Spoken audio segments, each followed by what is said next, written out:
رحم اللہ من قرأ الفاتحہ۔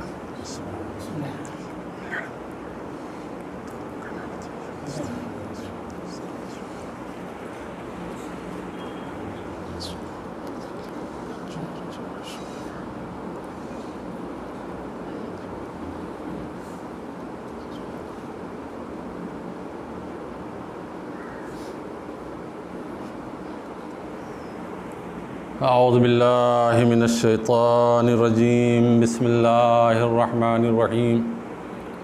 الحمد للہ الذی ہدانا لہذا وما كنا لنہتدی لولا ان ہدانا اللہ، لقد جاءت رسل ربنا بالحق، والصلاة والسلام علی سید الانبیاء والمرسلین ابی القاسم محمد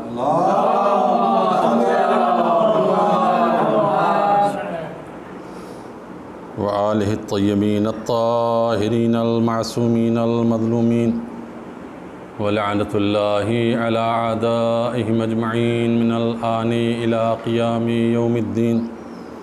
اما بعد، فقد قال اللہ تبارک و تعالی فی کتابہ الحکیم وفرقانہ الحمید وقولہ الحق۔ بسم اللہ الرحمن الرحیم۔ انا لننصر رسلنا والذین آمنوا فی الحیاۃ الدنیا ویوم یقوم الاشہاد۔ صلوات پڑھیں محمد۔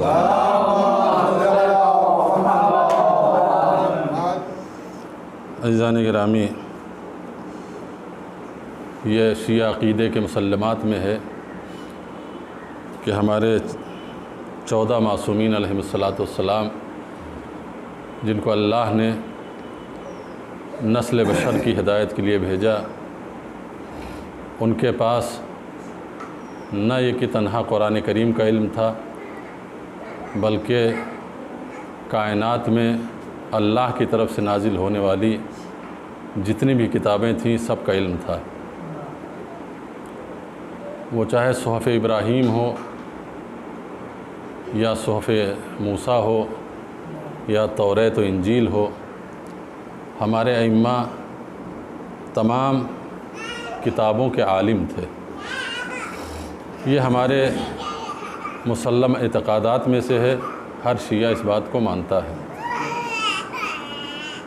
توریت کا علم بھی تھا، انجیل کا بھی، زبور کا بھی۔ اس کے علاوہ کائنات میں جتنے علوم یا جتنی زبانیں بولی جاتی ہیں سب کا علم ہمارے ائمہ کے پاس تھا، اس میں کوئی شک نہیں ہے۔ اور نہ یہ کہ تنہا انسانوں کی زبان جانتے تھے، بلکہ جانوروں کی اور پرندوں کی بھی زبان جانتے تھے، اس لیے کہ یہ ہو ہی نہیں سکتا کہ سلیمان کو پرندوں کی زبان کا علم دیا جائے اور اہل بیت کو اس سے محروم کیا جائے۔ اس لیے کہ اہل بیت عصمت و طہارت بعد پیغمبر تمام نبیوں سے افضل ہیں، تو جو صفات ان کے اندر پائے جاتے تھے، وہ صفات، وہ کمالات اہل بیت عصمت و طہارت کے اندر بنحو احسن پائے جاتے تھے۔ اس میں کوئی شک یا شبہے کی گنجائش نہیں ہے۔ بہت ساری مثالیں بھی ہیں آپ کے پیش نظر کہ جہاں پر ائمہ اطہار نے ثابت بھی کیا ہے۔ جب کسی کو شک ہوا، کوئی ہندوستان سے گیا تو اس کی زبان میں بات کرنے لگے۔ ہمارے 10ویں امام کے لیے ملتا ہے کہ ہندوستان سے ایک شخص گیا ہے کچھ مسائل پوچھنے کے لیے، تو وہ اس سے فرفر ہندی میں باقاعدہ گفتگو کر رہے تھے۔ تو جب گفتگو کا سلسلہ ختم ہوا تو ابو ہاشم جعفری کھڑے ہوئے تھے امام کے پہلو میں۔ ان کا مولا آپ کو ہندی بھی آتی ہے؟ بڑے حیرت سے امام سے انہوں نے پوچھا کہ مولا آپ ہندی بھی جانتے ہیں، آپ تو کبھی ہندوستان نہیں گئے۔ تو امام معصوم نے کہا کہ زمین پہ دیکھو کیا ہے؟ کہا کہ ایک سنگریزہ ہے، کنکر ہے۔ کہا ایک سنگریزے کو مجھے اٹھا کے دو۔ سنگریزہ دیا امام کو۔ امام نے اس سنگریزے کو اپنے دہن کے اندر رکھا اور اس کے بعد کہا کہ یہ سنگریزہ تم بھی اپنے دہن پہ رکھ لو۔ ابو ہاشم کہتے ہیں کہ میں نے اس سنگریزے کو رکھا تو اس کا اثر یہ ہوا کہ خدا کی قسم میں 70 زبانوں کا عالم ہو گیا۔ تو جب امام کے لعاب دہن میں یہ اثر ہے کہ اگر بلا واسطہ سنگریزے کے ذریعے سے مس ہو کر کسی دوسرے کے دہن میں پہنچ جائے تو اس کو 70 زبانوں کا عالم بنا دیتا ہے۔ تو جس حسین کو براہ راست پیغمبر نے اپنی زبان چسائی ہو، ان کے علوم کا کوئی اندازہ کر سکتا ہے؟ ان کے علم کی منزل کیا ہوگی؟ پھر ان کے خون کی تاثیر کیا ہوگی؟ اس لیے چھٹے امام جعفر صادق علیہ السلام نے جب باہر نکلے عصا کے ساتھ تو مسلمانوں کے امام، جو پہلے امام ہیں مسلمانوں کے ابو حنیفہ، ان کا فرزند رسول بوڑھے ہو گئے ہیں آپ، کہا ایسا کیوں کہہ رہے ہو؟ کہا آپ عصا کے سہارے چل رہے ہیں، عصا لے کے چل رہے ہیں۔ کہا نہیں ایسا نہیں ہے کہ میں کمزور ہو گیا ہوں، ناتواں ہو گیا ہوں، میں اس کو رکھتا ہوں اس لیے کہ میرے نانا کا عصا ہے، تبرکاً اس کو رکھتا ہوں اس لیے کہ میرے نانا کا عصا ہے۔ تو جیسے ہی کہا کہ میرے نانا کا عصا ہے تو کہا کہ فرزند رسول ذرا عصا بڑھائیے میں اس کو چوم لوں۔ امام نے عصا پیچھے کیا، ہاتھ آگے بڑھا کے کہا یہ تو لکڑی ہے، یہ چوم، یہ رسول کا گوشت ہے، رسول کا خون ہے۔ یہ لکڑی میں کیا ہے؟ یہ تو لکڑی صرف پیغمبر نے چھوئی تھی، اس میں خون دوڑ رہا ہے پیغمبر کا، اس میں یہ گوشت ہے پیغمبر اسلام کا۔ تو یہ ائمہ اطہار علیہم السلام تمام وہ علوم لے کر آئے تھے کہ جو دنیا میں کائنات کے گوشے گوشے میں پھیلی ہوئی ہے، ہر زبان کے عالم تھے، ہر علم کے عالم تھے۔ اب جو دعویٰ کر رہا ہوں تو اس کے لیے دلیل دینا بہت ضروری ہے، اس لیے کہ ہمارا مذہب ہی مذہب ادلہ ہے، یعنی دلائل کا مذہب ہے۔ اور ہمارے مدرسے میں ایک جملہ کہا جاتا ہے، جب ایک اصطلاح بولتے ہیں طالب علم کہ نحن ابناء الدلیل، ہم سب دلیل کے فرزند ہیں، دلیل کے بیٹے ہیں، یعنی ہم کوئی بات بغیر دلیل کے نہیں کہتے ہیں۔ تو اصطلاح بولی جاتی ہے مدرسوں میں کہ نحن ابناء الدلیل، ہم دعویٰ بغیر دلیل کے نہیں کرتے اور کرنا بھی نہیں چاہیے، اس لیے کہ قرآن کہہ رہا ہے کہ کوئی بات بغیر دلیل کے نہ کیا کرو۔ تو اب اگر کوئی کہے کہ صاحب آپ کے پاس کیا دلیل ہے کہ ائمہ اطہار آپ کے توریت جانتے تھے، تو اس کے لیے میں عرض کروں گا مولا امیر المومنین کا ایک جملہ اور ایک حدیث، اللہم صلی علی محمد۔ امیر المومنین علیہ السلام کی ایک خوبصورت حدیث کہ وہ یہ حدیث مولا کوٹ کر رہے ہیں توریت کے حوالے سے، فرماتے ہیں کہ توریت میں 5 جملے ایسے ہیں کہ میرا دل چاہتا ہے کہ ان 5 جملوں کی صبح و شام تلاوت کروں، ہر صبح کم سے کم تلاوت کروں۔ 5 جملے جس پر توریت اختتام پذیر ہوئی ہے، جس پر توریت ختم ہوئی ہے، یہی 5 جملے ہیں کہ مجھے اتنے پسند ہیں کہ میں چاہتا ہوں کہ ہر صبح اس کی تلاوت کیا کروں۔ تو کسی نے کہا مولا ارشاد فرمائیے وہ 5 جملے کیا ہیں؟ بہت غور سے سنیے گا۔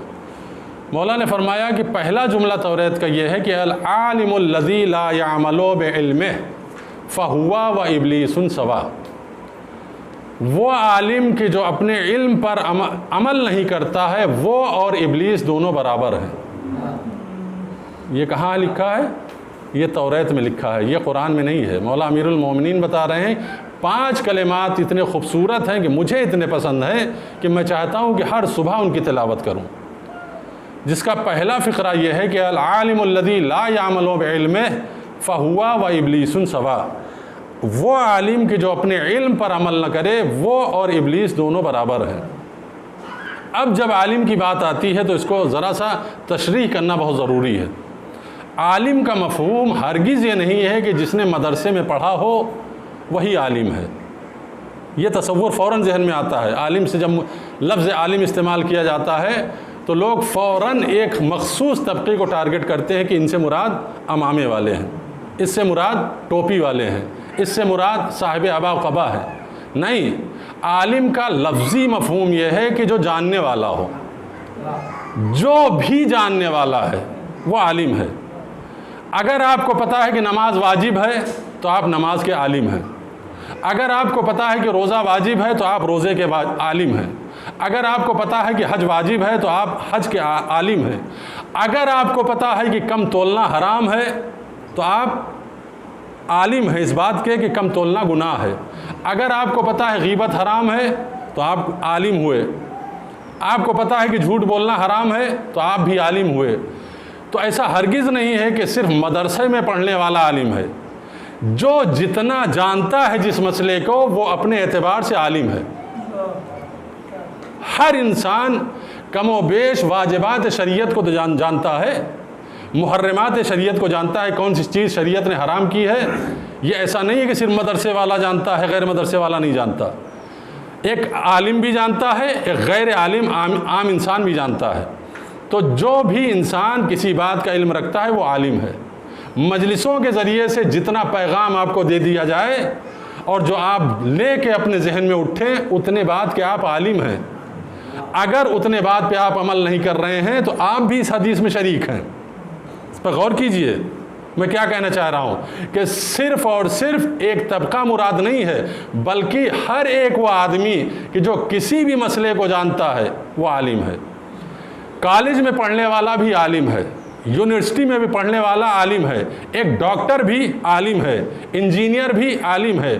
لیکن بہت ہی ستم ظریفی کی بات یہ ہے کہ جب عالم کی بات کی جاتی ہے تو صرف ٹارگٹ امامے والے ہوتے ہیں، ٹارگٹ صرف مدرسے میں پڑھنے والے ہوتے ہیں۔ ایسا ہرگز نہیں، جو بھی جس شعبے کا عالم ہے وہ عالم کہلائے گا۔ انجینئر اپنے شعبے کا عالم ہے، ڈاکٹر اپنے شعبے کا عالم ہے، مذہبی آدمی اپنے شعبے کا عالم ہے۔ مجلس میں بیٹھنے والا جو مجلس سے مواد حاصل کرتا ہے وہ اتنے مواد کا عالم ہے، وہ اتنے مواد کا عالم ہے، جتنے مسائل اس کو شریعت کے یہاں پہ بیٹھنے والا بتاتا ہے وہ عالم ہے۔ میرا کون سننے والا ایسا ہے کہ جو اس بات سے انکار کر سکے کہ اسے نہیں پتا ہے کہ جھوٹ بولنا حرام ہے؟ یہ بات مدرسے میں پڑھنے والا بھی جانتا ہے اور مدرسے میں نہ پڑھنے والا بھی جانتا ہے۔ کون ایسا سننے والا ہے جو کہتے کہ مجھے نہیں معلوم کہ جھوٹی قسم کھانا حرام ہے، جھوٹی گواہی دینا حرام ہے، کسی کے عیب کو اچھالنا حرام ہے، کسی کو گالی دینا حرام ہے؟ تو جب ساری چیزیں حرام کی آپ جانتے ہیں تو آپ بھی عالم ہیں۔ جتنے بھی عالم ہیں اگر اپنے علم پہ عمل نہیں کرتے تو وہ اور شیطان دونوں برابر ہیں۔ ایک ڈاکٹر کی جو جانتا ہے کہ ہم خدمت خلق کے لیے ہیں اور خدمت خلق کرنے کے بجائے وہ ظلم کرنے لگے مریضوں کے ساتھ، تو وہ اور شیطان دونوں برابر ہیں۔ ایک عالم جو جانتا ہے مسائل شریعہ کو اور مسائل شریعہ کو جاننے کے باوجود بھی اس کے اگینسٹ عمل کرتا ہے تو وہ اور شیطان دونوں برابر ہیں۔ کیا مطلب ہے؟ یعنی جہاں شیطان جائے گا وہیں یہ بھی جائے گا۔ شیطان کہاں جائے گا؟ جہنم میں۔ واضح ہے کہ شیطان کی جگہ جہنم، جہاں شیطان وہیں یہ عالم جائے گا کہ جو شریعت کے قانون پہ عمل نہیں کرتا ہے۔ ایک صلوات پڑھیں محمد و آل محمد پر۔ العالم الذی لا یعمل بعلمہ، اس کو اور وسعت دے رہا ہوں میں، اس کی اور توسیع تشریح کرنا چاہتا ہوں کہ صرف عمل کی منزل میں نہیں، مسلمانوں کا کون سا ایسا عالم ہے کہ جو نہیں جانتا کہ غدیر خم میں علی کو رسول خدا نے مولا بنایا؟ کون سا ایسا عالم ہے مسلمانوں کا، سنی ہو یا شیعہ، کہ جو نہیں جانتا کہ پیغمبر نے علی کو ہاتھوں پہ بلند کر کے فرمایا من کنت مولا فہذا علی مولا، جس کا میں مولا ہوں اس کے علی مولا ہیں۔ اب یہ جاننے کے باوجود بھی اگر علی ابن ابی طالب کا کوئی انکار کرے فہوا و ابلیس سوا، وہ اور شیطان دونوں برابر ہیں۔ کون ہے مسلمان ایسا کہ جو نہیں جانتا کہ پیغمبر نے مولا کے لیے فرمایا تھا علی مال حق والحق مع علی، علی حق کے ساتھ ہیں، حق علی کے ساتھ ہے۔ یعنی اس کا واضح مفہوم یہ ہے کہ جو علی کے مقابل میں آئے گا وہ حق پہ نہیں ہے، وہ باطل پہ ہے، وہ جھوٹا ہے، وہ کاذب ہے۔ تو اب یہ کیسی سیاست ہے دو رنگی کہ علی بھی رضی اللہ اور علی کا دشمن بھی رضی اللہ؟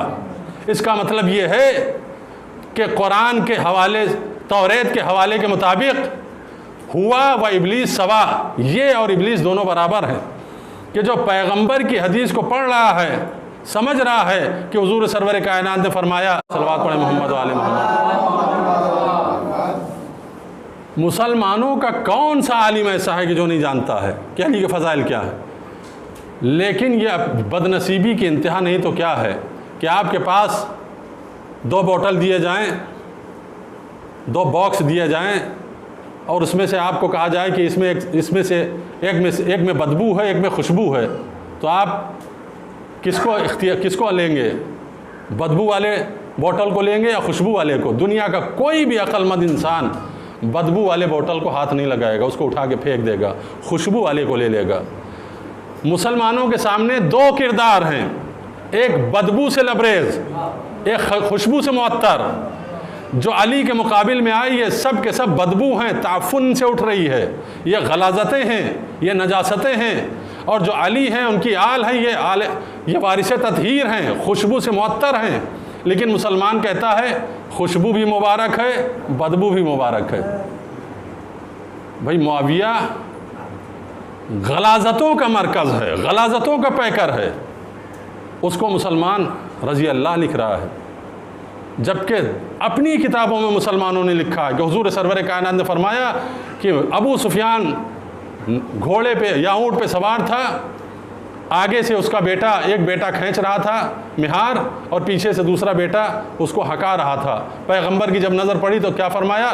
لعن اللہ الراکبہ والسائقہ والقائدہ، اللہ کی لعنت ہو سوار کے اوپر بھی، آگے چلنے والے کے اوپر بھی، پیچھے سے ہکانے والے کے اوپر بھی۔ یہ روایت مسلمانوں نے اپنی کتابوں میں لکھی ہے۔ اس کے بعد یہ بھی لکھا ہے کہ معاویہ نے حکم دیا تھا کہ علی پہ سب کرو، علی پہ نوز باللہ گالی دو علی کو، اور اس کے باوجود بھی اس ملعون کو مسلمان کہتا ہے رضی اللہ، اس ملعون کو کاتب وحی کہتا ہے۔ یہ کیسی محبت ہے؟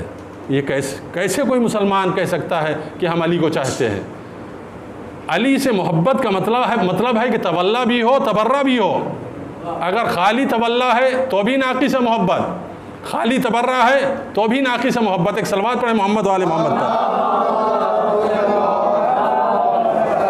دونوں پہلو ہونے چاہیے، لیکن مسلمانوں نے صرف ایک پہلو لیا کہ دونوں رضی اللہ ہیں، یہ بھی خوش وہ بھی خوش۔ مولا ان کا عالم ایسا ہے کہ جو مولا کائنات کے پاس ایک شخص آیا تھا، اس نے بڑی معصومیت سے کہا یا علی میں آپ سے محبت کرتا ہوں، اور یہ کہنے کے بعد کہتا ہے کہ اور ان سے بھی محبت کرتا ہوں۔ تو مولا نے فرمایا کہ یا مکمل اندھا ہو جا یا مکمل بینا ہو جا، یعنی مکمل آنکھوں والا ہو جا یا مکمل نابینا ہو جا۔ علی ابن ابی طالب کی محبت بینائی عطا کرتی ہے، علی کانے کو پسند نہیں کرتے ہیں، مکمل بینائی والے کو پسند کرتے ہیں، بصیرت والے کو پسند کرتے ہیں۔ ایک طرف ان کی محبت، ایک طرف علی کی محبت۔ مولا نے فرمایا نہیں، یا مکمل بینا ہو جا یا مکمل اندھا ہو جا۔ ایک صلوات پڑھیں محمد والے محمد پر۔ کیا فرمایا کہ توریت میں کتنے کلمات ہیں؟ 5 کلمات۔ پہلا کلمہ کیا ہے کہ اللہ فرما رہا ہے کہ اگر کوئی عالم اپنے علم پہ عمل نہیں کرتا تو وہ اور شیطان دونوں برابر ہیں۔ دوسرا جملہ کیا ہے؟ السلطان الذی لا یعدل فی رعیتہ فہو وفرعون سوا، وہ حاکم کی جو اپنی رعایا کے درمیان انصاف نہیں کرتا، وہ اور فرعون دونوں برابر ہیں۔ یہ جملے ہم تک پہنچتے ہی نہ اگر مولا کائنات نے بیان کیا ہوتا۔ مولا امیر المومنین نے بیان کر کے بتایا کہ دیکھو ہم صرف قرآن کے عالم نہیں ہیں، ہم توریت کے بھی عالم ہیں، ہم انجیل کے بھی عالم ہیں۔ اگر کوئی حاکم اپنی رعایا کے درمیان عدالت نہیں کرتا ہے تو وہ اور فرعون دونوں برابر ہیں۔ جو بھی جس زمانے میں حکومت کر رہا ہے یا کر رہا تھا، اگر وہ عدالت سے اپنی رعایا کے ساتھ عدالت نہیں کرتا ہے، انصاف نہیں کرتا ہے، تو وہ فرعون کے ساتھ جائے گا، چاہے وہ صدام ہو، چاہے قذافی ہو، چاہے کہیں کا حاکم ہو، مسلم ہو یا غیر مسلم۔ اگر وہ ظالم ہے تو مولا امیر المومنین فرماتے ہیں کہ وہ فرعون کے ساتھ جائے گا۔ یہ توریت میں لکھا ہے۔ اس لیے فرمایا کہ حکومت کفر کے ساتھ تو باقی رہتی ہے لیکن ظلم کے ساتھ باقی نہیں رہتی۔ ظالم بادشاہ کو اللہ ختم کر دیتا ہے، لیکن کافر اگر عادل ہے تو اس کی حکومت برقرار رہتی ہے۔ ایک صلوات پڑھیں محمد وآل محمد پر۔ تیسرا جملہ مولا امیر المومنین فرماتے ہیں وَفَقِيرٌ يَتَذَلَّلُ لِغَنِيٍّ لِغِنَاهُ فَهُوَ وَكَلْبٌ سِوَاهُ، وہ فقیر اور بھکاری کے جو کسی بھی مالدار انسان کی عزت اس کے مال کی وجہ سے کرتا ہے، اس کے سامنے گڑ گڑاتا ہے، ذلت سے پیش آتا ہے، خاری سے پیش آتا ہے، وہ اور کتا دونوں برابر ہیں۔ اگر کوئی انسان کسی کے مال کی وجہ سے چاپلوسی کر رہا ہے، کسی کے ثروت کی وجہ سے، دولت کی وجہ سے چاپلوسی کر رہا ہے، تو مولا کیا فرماتے ہیں؟ وہ اور کتا دونوں برابر ہیں، اس میں اور نجس جانور میں کوئی فرق نہیں ہے۔ ذرا پہچانیے اسلام انسان کو کس بلندی پہ لے جانا چاہ رہا ہے، انسان کی روح کو کتنی بلندی پہ دیکھنا چاہتا ہے۔ وہ کبھی بھی حکم نہیں دیتا ہے کہ خبردار کوئی بندہ کسی بندے کے سامنے گڑ گڑائے۔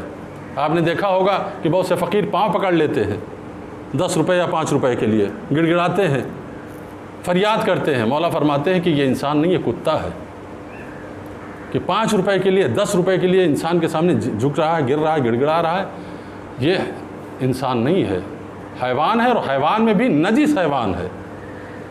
لیکن امیر المومنین علی ابن ابی طالب علیہ السلام کے یہ وہ سب درس ہیں کہ جو امیر المومنین نے ہماری روح کو بلند کرنے کے لیے دیے ہیں۔ فرمایا ہے کہ بعض مقامات ایسے ہیں کہ جہاں پر کبھی کسی کو کسی سے کچھ نہیں مانگنا چاہیے۔ ان مقامات میں سے ایک مقام عرفہ ہے، عرفات کا میدان ہے۔ وہاں کبھی نو ذی الحج کو خبردار کوئی کتنا بھی محتاج ہو کسی سے بھیک نہ مانگے۔ چوتھے امام نے ایک شخص کو دیکھا میدان عرفات میں لوگوں سے بھیک مانگ رہا ہے، غضبناک ہوئے اس کے اوپر، جبکہ اہل بیت کے کردار میں کبھی نہیں ملتا کہ فقیروں پہ غضبناک ہوئے ہیں۔ لیکن میدان عرفات میں 9 ذی الحج کو جب بھیک مانگتے ہوئے دیکھا تو فرمایا کہ کیا غضب کر رہا ہے، آج کے دن ایسے مبارک جگہ پہ تو بندوں کے سامنے گڑ گڑا رہا ہے، کہ جہاں اللہ اگر شکم مادر میں پلنے والے بچے کے لیے دعا مانگی جائے تو اس کو بھی اللہ سعید بنا دیتا ہے۔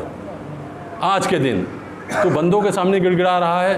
ہاتھ پکڑا، لے کر آئے مسجد کے دروازے پہ، کہا اگر کچھ مانگنا ہو تو اندر جا، اللہ کے سامنے سجدے میں جا، جو مانگنا ہو مانگ، آج کے دن اللہ تجھے عطا کرے گا۔ تو کیا فرما رہے ہیں مولا امیر المومنین کہ خبردار مال کے لیے کسی بھی بندے کے سامنے تذلل کا شکار نہ ہونا، ذلت و خواری کے ساتھ پیش نہ آنا، ورنہ تم میں اور نجس جانور میں کوئی فرق نہیں ہوگا۔ ریاست انسان کو کتا بنا دیتی ہے، حکومت کی لالچ انسان کو کتا بنا دیتی ہے، جیسے عمر سعد کو بنایا۔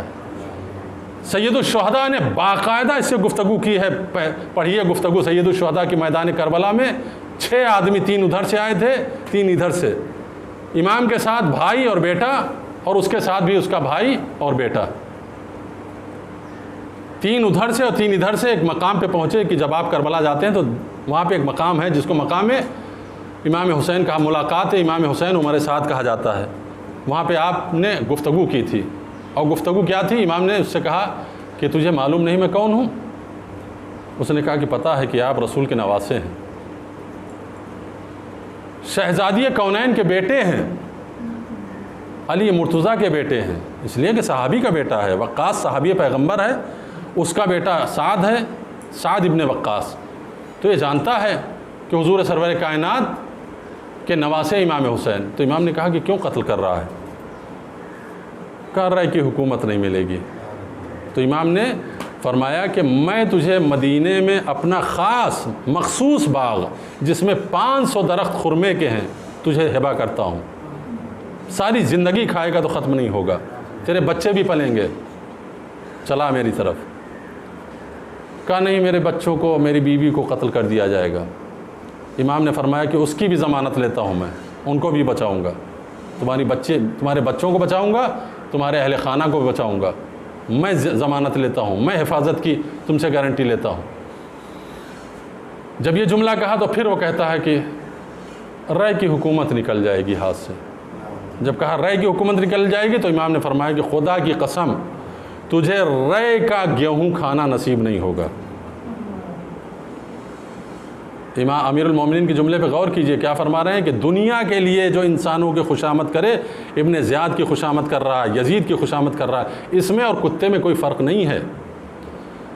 پھر رہ کے جب نام لیا اس نے اور کہہ کے واپس پلٹا تو سید الشہداء کا جملہ ہے، فرمایا کہ ذبحک اللہ علی فراشک، اللہ تجھے تیرے بستر پہ قتل کرے۔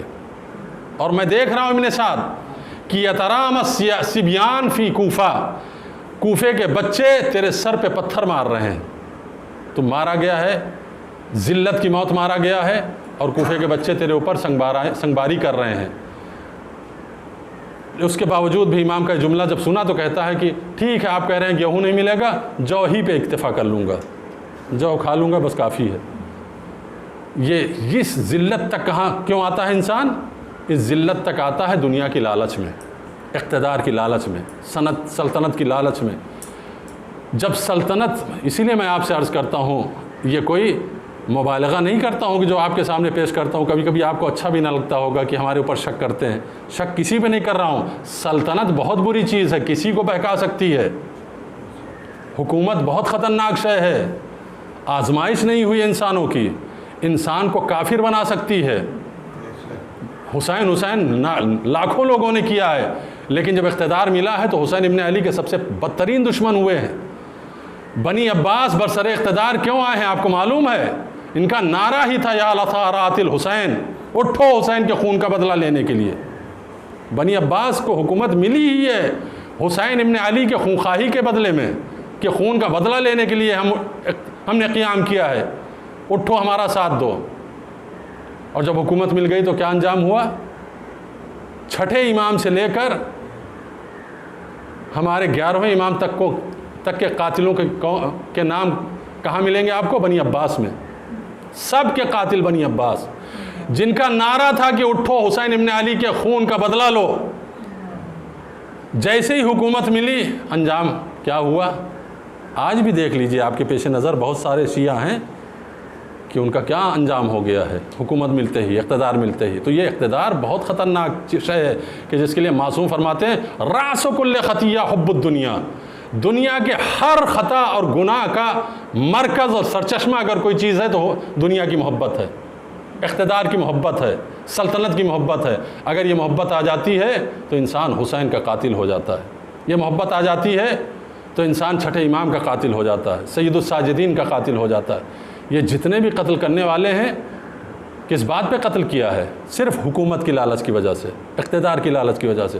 مولا امیر المومنین یہی فرما رہے ہیں کہ توریت کا تیسرا جملہ یہ ہے کہ جو کوئی انسان اگر انسانیت کو چھوڑ کر ذلت و خواری کی زندگی گزارتے ہوئے کسی مالدار انسان کی سلطنت کی وجہ سے، دولت کی وجہ سے، اقتدار کی وجہ سے خوشامد کرے تو اس میں اور کتے میں کوئی فرق نہیں ہے، وہ دونوں برابر ہیں۔ چوتھا جملہ وَغَنِيٌّ لَا يَنْتَفِعُ مِن مَالِهِ فَهُوَ وَالْأَجِيرُ سَوَاءٌ۔ اس پر غور کیجئے، وہ مالدار انسان کہ جو اپنے مال سے، اپنے دولت سے فائدہ نہیں حاصل کرتا ہے، نہ اپنے اوپر خرچ کرتا ہے، نہ اپنی اولاد کے اوپر خرچ کرتا ہے، نہ امام حسین کے نام پہ خرچ کرتا ہے، نہ مذہب کے نام پہ خرچ کرتا ہے، وہ اور اس کا نوکر دونوں برابر ہیں، اس میں اور اس کے نوکر میں کوئی فرق نہیں ہے۔ یعنی وہ کہنے کو مالک ہے لیکن ذہنی طور پر تھنکنگ اس کی غلامی والی ہے، وہ غلام ہے، وہ آزاد نہیں ہے کہ جو مال الہی پانے کے باوجود بھی غربت، غریبوں والی زندگی گزارے۔ منع کیا ائمہ اطہار نے کہ اگر اللہ نے تمہیں نعمت دی ہے تو نعمت کا اظہار بھی ہونا چاہیے۔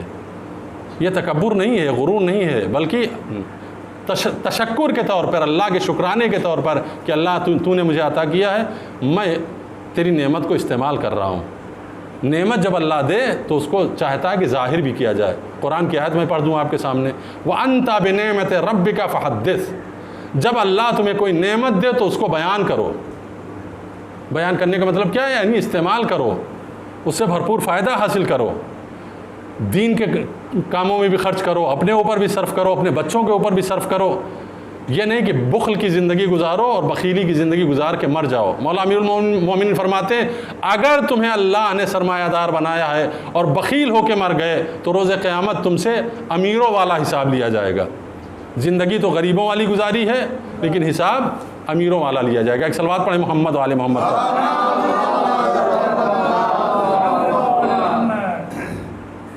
جب کوئی انسان دنیا کے ہوس کے لیے ائمہ اطہار کا دشمن ہو جاتا ہے تو مرتے وقت بہت پچھتاتا ہے۔ عمرو بن عاص امیر المومنین کا دشمن 43ویں ہجری میں مرا ہے، 40 ہجری میں مولا کائنات کی شہادت ہے اور 3 سال کے بعد یہ واصل جہنم ہوا ہے۔ مصر کا حاکم تھا، جناب مالک اشتر کے شہادت کے بعد معاویہ نے اس کو وہاں کا حاکم بنا دیا۔ جب یہ مرنے لگا تو اپنے بیٹوں کو اپنے بستر کے چاروں طرف کھڑا ہوا دیکھا تو بڑی بے قراری و بے چینی سے اپنے بچوں سے کہتا ہے بچوں یہ بتاؤ کیا میں تمہارا اچھا باپ نہیں تھا؟ سارے بچوں نے کہا کہ نہیں آپ بہت اچھے باپ تھے۔ ظاہر ہے کہ باپ کتنا بھی کسی کا برا ہو تو باپ ہوتا ہے، وہ اپنے باپ کی برائی نہیں کرتا۔ تو وہ بیٹے ہیں وہ اپنے باپ کی تعریف کر رہے ہیں کہ آپ بہت اچھے ہیں، اور پھر بیٹوں کے اوپر وہ خرچ بھی کر رہا ہے تو کاہے کے لیے برائی کریں گے؟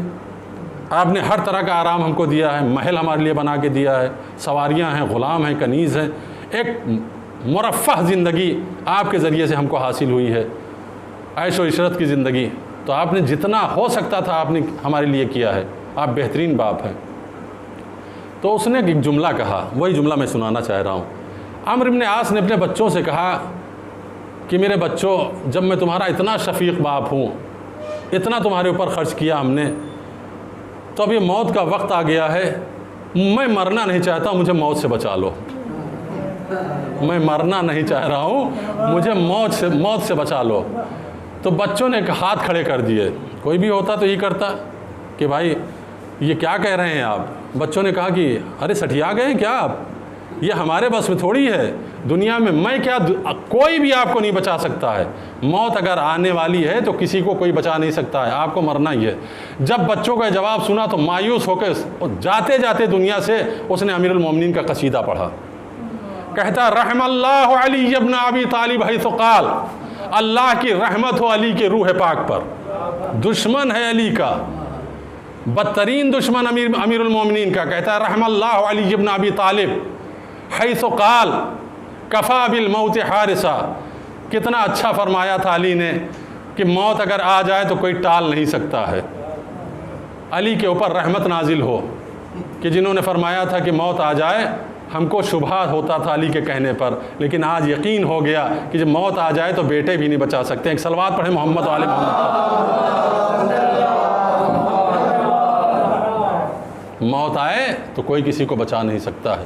عمرو بن عاص یہ کہہ کے جا رہا ہے۔ تو مولا کے 4 جملے، یہ 5 جملے میں آپ تک پہنچانا چاہتا ہوں کہ توریت میں 5 جملے کیا ہیں۔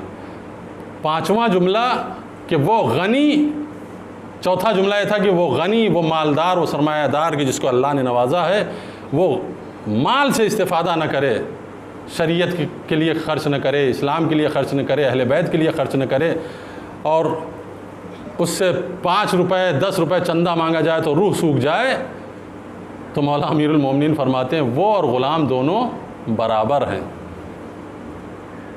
اس میں اور غلام میں کوئی فرق نہیں ہے۔ غلام بھی بے کسی کی زندگی گزارتا ہے، یہ بھی بے کسی کی زندگی گزار رہا ہے۔ دیکھیے یہاں پہ ایک جملہ کہنا چاہتا ہوں کہ کبھی بھی ہم اپنے بچوں کے اوپر بھروسہ کر کے نہ جائیں اس دنیا سے کہ ہمارے مرنے کے بعد ہمارے بچے کچھ کریں گے ہمارے لیے، کبھی بھی نہیں۔ اگر یہ مغالطہ ہے تو ذہن سے نکال دیجئے، کوئی کسی کے لیے نہیں کرتا ہے۔ مرنے کے بعد کوئی کسی کے لیے خرچ نہیں کرے گا۔ اپنی زندگی میں جہاں تک ہو سکے خرچ کریں، مجلسوں میں خرچ کریں، مسجدوں میں خرچ کریں، عزاخانوں میں خرچ کریں، کوئی غریب مل جائے تو چپکے سے اس کی مدد کریں، کسی دوسرے سے بیان نہ کریں۔ شرط ہے کہ بیان نہ کریں، اگر بیان کر دیا تو اس کا کوئی اجر نہیں ہے۔ ہم ڈھول پیٹنے لگتے ہیں، یہ غلط ہے۔ اگر کسی کی مدد کر کے ڈھول پیٹنے لگے تو اس کا کوئی اجر نہیں۔ معصوم نے فرمایا اسی دنیا میں دھل جاتا ہے، آخرت میں کچھ نہیں، کوڑا کاغذ اللہ اس کو دکھائے گا۔ وہ کہے گا اللہ اتنا خرچ کیا تھا، تو اللہ کہے گا ڈھول بھی تو بہت پیٹا تھا تم نے، سب مٹا دیا ہم نے۔ تو کسی کی مدد کریں تو یہ خیال رہے کہ شور نہ مچائیں، کسی سے بیان نہ کریں کہ ہم نے یہ کیا وہ کیا، اپنی زندگی میں کر کے جائیں۔ اتنا زور کیوں دے رہا ہوں اس بات پہ؟ اس لیے کہ ایک بہت مشہور خطیب ہیں آغا انصاریان، وہ کہتے ہیں کہ ایران کا ایک بہت بڑا تاجر میری مجلسوں میں آگے بیٹھتا تھا۔ مجلس ختم ہونے کے بعد ایک دن مجھے اپنے پاس بٹھایا، کہنے لگا قبلہ جب میں مر جاؤں تو میرے بچوں کے پاس جائیے گا اور کہیے گا کہ اتنی رقم وہ اپنے مال سے نکالیں اور آپ کو دے دیں، تاکہ آپ اللہ کی راہ میں خرچ کر دیں، مدرسے میں دے دیں، مسجد میں دے دیں، عزاخانے میں دے دیں، یتیم خانے میں پہنچا دیں، میرے بچوں سے ضرور کہہ دیجئے گا۔ کہنے ٹھیک ہے صاحب، اب ان کو کیا پتہ کہ حالات زندگی کیا ہوتے ہیں۔ کہنے خبر آئی کہ وہ فلاں صاحب مر گئے، تو اتفاق سے ان کے بچوں نے ہم ہی کو بلایا مجلس پڑھنے کے لیے۔ میں مجلس گیا پڑھنے کے لیے، مجلس ختم ہوئی، کھانا وانا لگا، ان کے بچے میرے پاس آئے۔ میں نے کہا کہ بیٹا تمہارے باپ کی ایک وصیت تھی کہ جو میں عرض کرنا چاہتا ہوں۔ کہا ہاں مولانا ضرور کہیے کیا ہے، انشاءاللہ ہم ضرور پوری کریں گے۔